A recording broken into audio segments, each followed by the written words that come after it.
Good day mga ka-sports natin dyan. Update tayo sa second set. Pero highlight muna tayo sa ating nag-iisang good vibes player na si Risa Sato. Present nga siya at nanonood siya at nakasuporta sa kanyang dating teammates na Creamline Cool Smashers. Queen Darna Gemma Galanza patuloy ngang namamayagpag dito sa second set.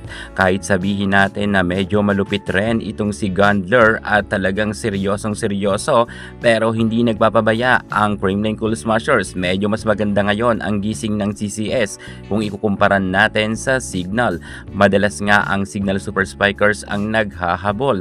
Sa kasalukuyan nga bago magtapos ang second technical timeout sa kanilang laban dito sa second set sa finals Game 1, kung saan talagang nakakalamang na ng 3 puntos ang Creamline Cool Smashers. Medyo may hirapan talaga ang Signal Super Spikers dahil kitang-kita natin na ang mga Spikers ng Signal ay medyo nagiging off, lalo na itong si Tiamson na nagka-error. Pero palaban naman itong si Santos at Gundler. Tinatapatan naman sila ng ating Queen Darna Gemma Galanza. Kinakailangan siguro ni Don Makandili Katindig na magdoble effort pa at mas pagandahin niya ang first ball dahil hirap na hirap ang mga quick attacker ng Signal.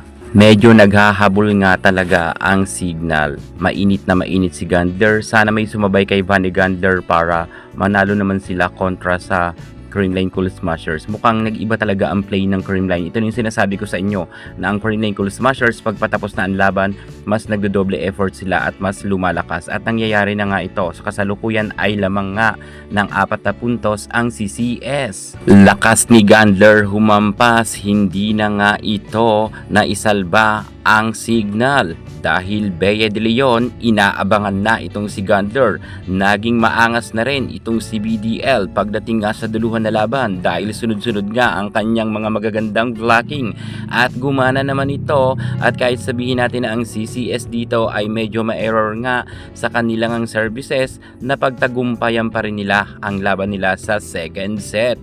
Queen Darna Gemma Galanza patuloy talagang nagsha-shine dito nga sa first set at second set. At eto nga, tinambakan na nila ng gusto ang Signal Super Spikers. Tinapos nga nila ito sa score na 18-25.